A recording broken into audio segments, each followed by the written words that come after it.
The last thing my uncle's wife said to me before she turned her back was that I had no business being there. Not in those exact words. She was too polished for that.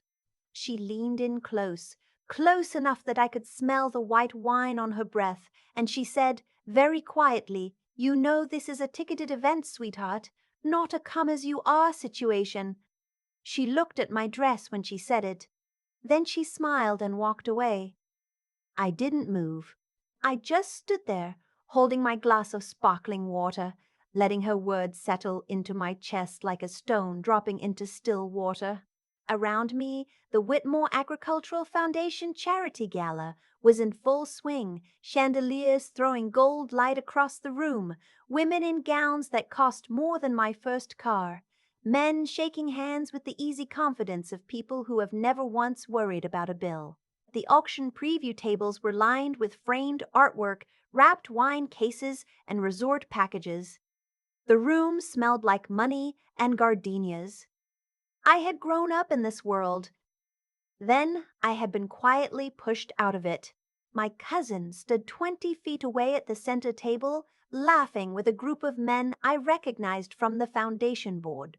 He had our grandfather's jaw and our grandfather's name, which was apparently all it took in this family to inherit everything worth having.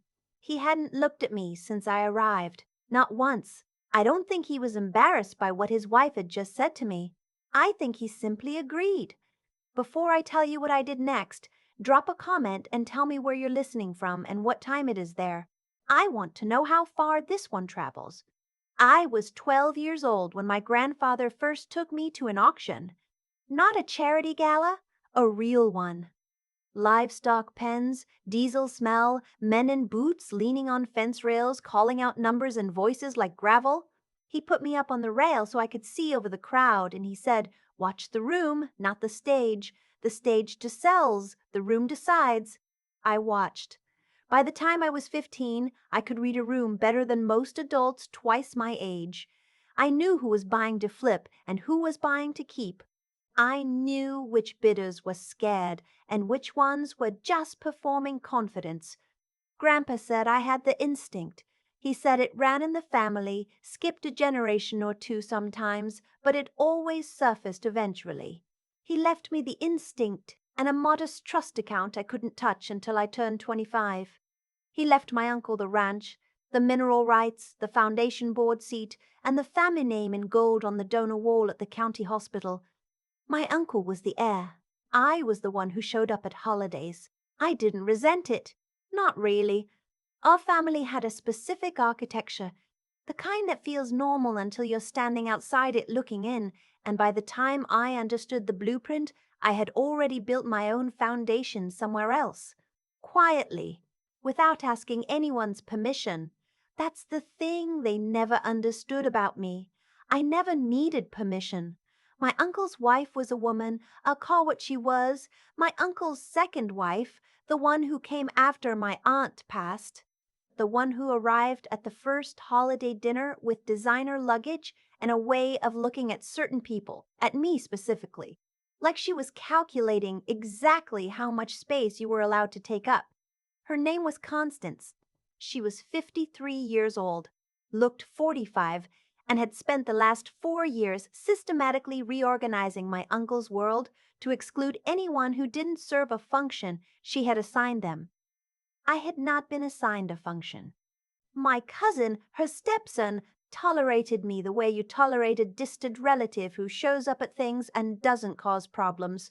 We were not close.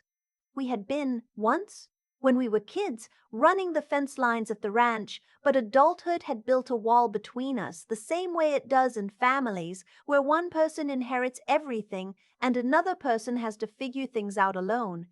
He wasn't cruel about it. He was just absent, which is its own kind of cruelty.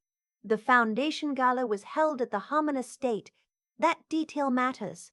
The Harmon Estate is a 1920s property on the outer edge of the county, 8 acres, white stone exterior, a ballroom that holds 300 people, catering kitchen, event lawn, the kind of venue that old families in this part of the country use for the things that matter most to them, galas, auctions, milestone parties, the events where the public performance of wealth is the whole point.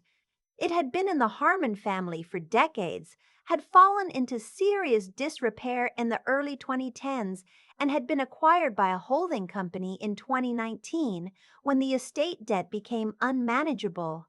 The holding company was mine.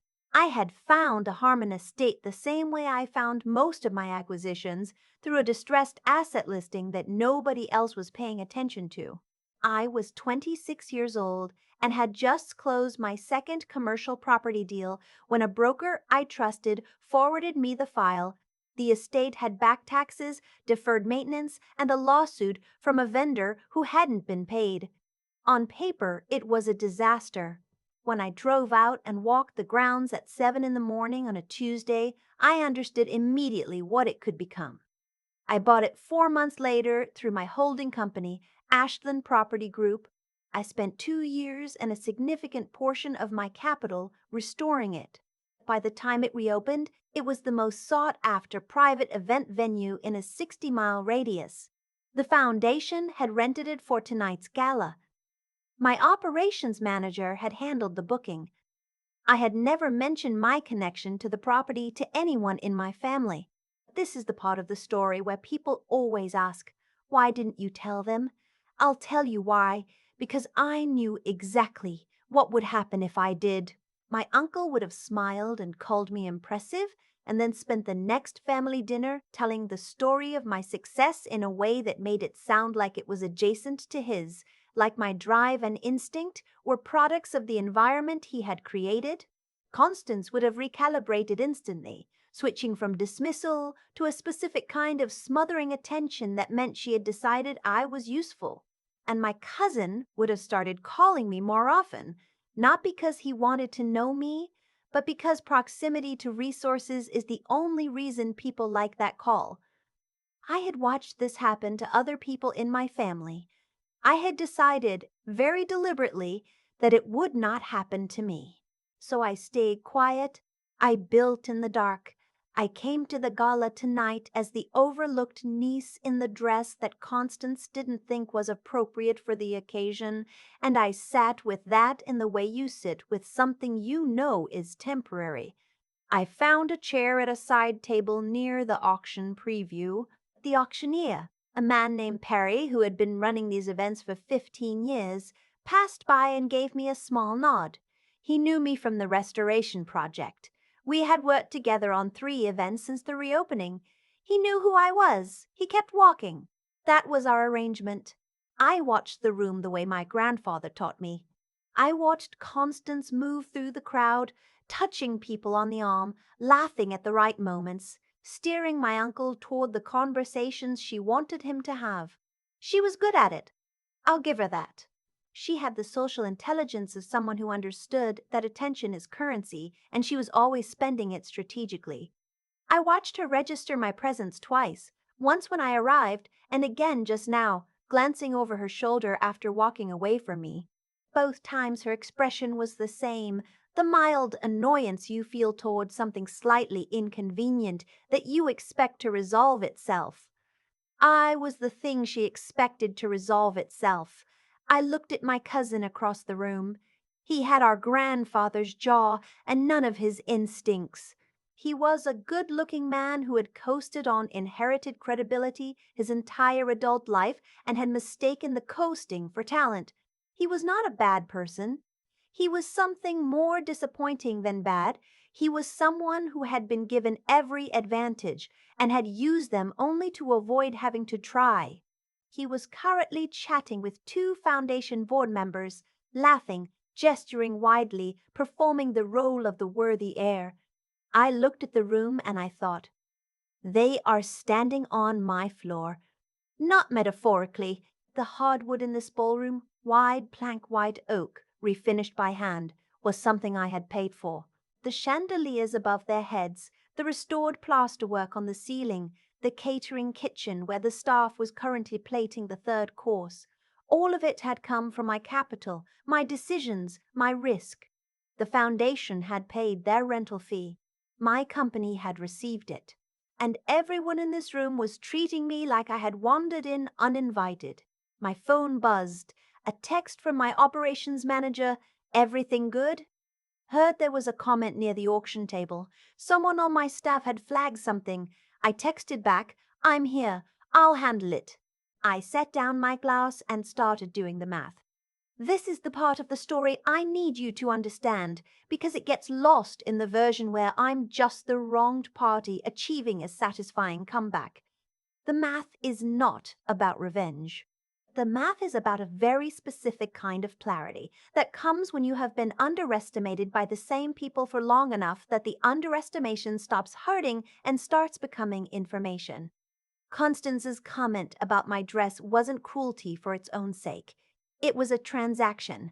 She had identified me as a low-status presence in a high-status room, and she had made a calculation. Publicly diminishing me costs her nothing and reinforces the hierarchy she depends on. She was right about the cost, to her. She was wrong about the hierarchy. Bullies do the math and get the answer wrong because they only ever count the visible variables. I pulled up the Ashland Property Group Management portal on my phone. I navigated to the active events screen. The Whitmore Foundation Gala was listed with full contract details. I scrolled to the clause section. Every contract I write includes a conduct provision. I added it after an incident 3 years ago when a client's guests vandalized one of the restored rooms during a private party, and the client claimed it wasn't their responsibility. The clause states specifically that any guest or client representative whose behavior constitutes harassment, verbal abuse, or conduct likely to cause harm or distress to venue staff or ownership is grounds for the ownership to invoke a contract review, up to and including termination of the event. Constance had just done something that applied. Her comment had been directed at me. What she didn't know was that I wasn't here as a guest. I was here as the owner of the building she was standing in. I found Perry near the sidebar. I didn't make a scene of it. I just walked up and said quietly, "I need 5 minutes on the mic before the auction starts. Can you set it up?" He looked at me. He knew the tone. He'd seen me run a room before. "You sure?" he said. "I'm sure." He nodded and walked toward the stage. I sent a text to my head of operations, who was in the building. "Heads up, I'm going to the mic in about 10 minutes. Just be available." Then I walked to the restroom, looked at myself in the mirror, and thought about my grandfather on that fence rail. Watch the room, not the stage. The room decides. Tonight, I was going to introduce myself to the room. When I stepped onto the stage, the first person who noticed was Constance. I saw her expression shift through 3 phases in about 2 seconds: confusion, recognition, and then a sharp, controlled irritation that she covered immediately with a smile. She started moving toward the stage. She was going to intercept me before I reached the microphone. She didn't make it in time. Perry handed me the mic and stepped back. The room didn't go quiet right away. These things never do. So I let the feedback settle and then said clearly, if I could have everyone's attention for just a moment. The room shifted. People turned. My uncle looked up from his conversation. My cousin stopped mid-laugh. Constance was at the edge of the stage, looking up at me with an expression that had settled into the specific register of a woman who is furious but too conscious of her audience to show it. "Excuse me," she said, pitched to be audible but private. "This is a private event. You need to step down." "I know it is," I said into the microphone, not unkindly. "I own the building."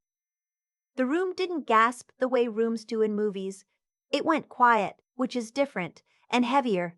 A silence that means everyone is recalibrating at the same time. I let it sit for exactly 3 seconds. "My name is Adeline Forsyth," I said. "I'm the managing partner of Ashland Property Group, which owns and operates the Harmon Estate. Most of you have rented this property for events over the last few years. Some of you I've met through the restoration project. I'm glad the space has served you well." I looked at my uncle. He had gone still in a way I had never seen him go still. His face was doing something complicated. I'm up here because something happened earlier tonight that falls under the conduct provision in our venue contract, and I want to handle it directly rather than quietly, which is how I usually prefer to operate. I paused. I was told by a guest that my dress was not appropriate for the occasion. It was said in a way that was intended to exclude. I want to be clear that I wasn't here as a guest who wandered in. I was here as the owner of the building you're standing in. Constance's face was a controlled blankness that I recognized as the most expensive kind of anger. I'm not terminating the event, I said. The foundation does important work, and that work shouldn't be disrupted because of a personal slight. But I wanted to introduce myself because I find that a lot of problems in rooms like this come from people not knowing who they're actually talking to. I looked directly at my cousin when I said the next part. My grandfather taught me to watch the room, not the stage. He said the room decides. He was right. I've been watching this room for a long time. I built this room, and I think it's past time we all understood that. I handed the mic back to Perry. The silence held for another second or two. Then someone at a back table began to applaud. It spread slowly, unevenly, the way applause does when a room isn't sure what it just witnessed, but it knows it witnessed something. Perry smoothly took the mic and transitioned into his auction introduction, and the evening's programming resumed. I stepped off the stage. Constance was waiting at the bottom of the steps. Up close, without the social performance switched on, she looked her age. She looked, for the first time since I had known her, unsure of herself. You should have said something, she told me, and I genuinely couldn't tell if she was angry or embarrassed or both. I did, I said. Just now. She didn't have an answer for that. My uncle found me 10 minutes later near the auction preview tables. He was alone, which never happened at events like this. He looked older than I remembered. He held his glass with both hands, the way people do when they need something to hold. Addie, he said. It was what he'd called me when I was small. I didn't know. I know you didn't, I said. He was quiet for a moment. Around us, the auction was starting, bidding paddles going up, Perry's voice riding over the crowd. How long? My uncle asked. The estate? 5 years. The holding company is 10. He processed that. I watched him process it, the math of it, the decade of family dinners and holiday visits, and the quiet assumption that I was the one who had turned out ordinarily, the one who worked hard at something unremarkable while the real legacy moved through the main line of the family. I watched him understand that the whole time I had been building something substantial, something with my grandfather's instincts in every beam of it, and I had built it alone, without the name or the head start or any of the things the family had always directed toward the people they thought were worth directing them toward. Why didn't you ever say anything? He asked. It was a reasonable question. I thought about how to answer it in a way that was honest without being brutal. Because I needed to know what you all thought of me when you thought I had nothing, I said. And now I do. He flinched. It was small, but it was real. My cousin found me near the end of the evening. The auction had closed, the dinner plates had been cleared, and the room had thinned to the people who were staying for the private reception in the secondary hall. He came up beside me at the window overlooking the estate grounds, the lit path through the restored garden, the stone wall my team had rebuilt by hand from original photographs. He looked at the garden for a while before he spoke. I owe you an apology, he said finally. For what specifically? He let out a breath. For not paying attention. That was more than I expected. I'll give him that much. It's a start, I said. We stood there for a minute without talking. The garden was lit with the same warm lighting I had specified in the restoration plan, low and amber, the kind that makes old stone look like it's glowing from the inside. It looked the way I had imagined it would when I walked the grounds alone at 7 in the morning 5 years ago, before any of this was anything but an idea I was willing to bet on. Grandpa would have loved this, my cousin said. I know, I said. That's why I did it. There's something specific that happens when you've been invisible in a room for a long time and then you're not. It's not triumph, exactly. It's more like the pressure releasing. Like the thing you've been holding under the surface for years just finally gets to come up for air.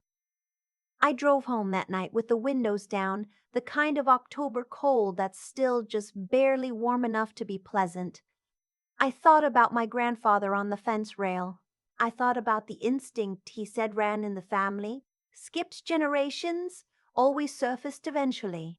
I thought about the 12-year-old version of me watching the room and learning to read it. All those years before I understood that reading a room and owning a room are not the same thing, but they are made from the same knowledge. I pulled up in front of my house, paid in full, the down payment I never had to borrow from anyone, and sat in the driveway for a minute. I had a message from Constance. It was 3 sentences long, and I won't reprint it word for word, but the substance was that she had not meant to cause offense, that she hoped we could move past the misunderstanding, and that she looked forward to many more wonderful events at the Harmon estate. I read it twice. I didn't respond that night. What I will tell you is this. I have been underestimated by this family since before I knew what the word meant. I have been sorted into the category of people who are not worth paying full attention to, not because of anything I did or didn't do, but because the architecture of that family had a specific shape and I didn't fit the load-bearing sections. I was the quiet one, the one who figured things out alone. The one who wore a thrift store dress to a charity gala because I genuinely do not care about fabric when there are more interesting things to think about. I don't hold it against them the way I used to. Anger is expensive, and I'm careful with what I spend. But I will tell you that there is a particular satisfaction in the moment when the room understands exactly who is actually holding the deed. Not because it means they'll treat you differently, some of them will, and that's its own problem, but because it means you no longer have to carry the weight of their misunderstanding. You can just set it down. The debt between us may stand one way or another. The ledger is long and complicated and has years of entries that will take time to work through if we ever do. But the misunderstanding? That's been settled. Sometimes the most powerful thing you can do is simply stop pretending to be smaller than you are. And sometimes the room you've spent years building is exactly the right place to finally say so. People ask me sometimes if I regret waiting so long to say something. If I wish I had corrected the record years earlier, at some other dinner table, some other holiday, some other moment when Constance looked through me like I wasn't worth the full rotation of her attention. I don't. And I've thought about why. There's a version of the story where I speak up sooner and it feels satisfying for about 48 hours. I correct one assumption, defend myself in one conversation, maybe win one argument at Thanksgiving, and then what? The same architecture stays in place. The same family keeps the same map of who matters and who doesn't. Nothing actually changes because the only thing that changed was my willingness to argue. An argument on its own proves nothing. People believe what they need to believe until the evidence becomes impossible to ignore. What changed things wasn't my voice. It was the deed. That's the part that took me years to understand. I spent a long time thinking the problem was that nobody was listening to me. But the real problem was that I was trying to make my case inside a system that had already decided my value. You can't negotiate your worth to people who have already written you off. You build something so undeniable that the negotiation becomes irrelevant. My grandfather didn't tell me that directly. He just put me on a fence rail and said, "Watch the room." But I think that's what he meant. The room decides, but only based on what it can see. So you have to decide what to show it and when. I built the Harmon estate in the dark on purpose because I needed the space to build without anyone else's expectations pressing in on the walls. That's not humility, that's strategy. Constance's comment about my dress, it stung for about 30 seconds. Then it clarified everything. It told me exactly where I stood in her accounting, and it freed me from any remaining obligation to manage her perception of me carefully. She had made her calculation. I made mine. The hardest thing I've ever done isn't the financial risk of acquiring a distressed property or the 2 years of restoration work or any of the business decisions that looked reckless from the outside. The hardest thing was learning to stay quiet long enough to build something real when every instinct said, defend yourself, explain yourself, prove yourself right now. Resilience isn't loud. It's the ability to keep moving when no one is watching and nothing is guaranteed, and the people who should believe in you have already decided they don't. My cousin said that night that he owed me an apology for not paying attention. That's the most honest thing he's ever said to me. And I think it's the thing worth sitting with for anyone who recognizes something of themselves in this story. The people in your life who are doing the quiet work, the ones who show up without fanfare, who help without announcing it, who build in the dark, they deserve your attention before the reveal, not because of it. What Constance planted came back to her the only way it could, not as punishment, just as consequence. She had spent 4 years treating me like I was background. She found out I owned the background. That's not a twist. That's just the math catching up. I drove home that night thinking about my grandfather, that fence rail, the diesel smell of a real auction where nothing was for show. I think he would have appreciated the evening. Not for the drama of it, for the principle underneath it. Watch the room, build the thing. Let the room find out on its own time. Sometimes that's enough.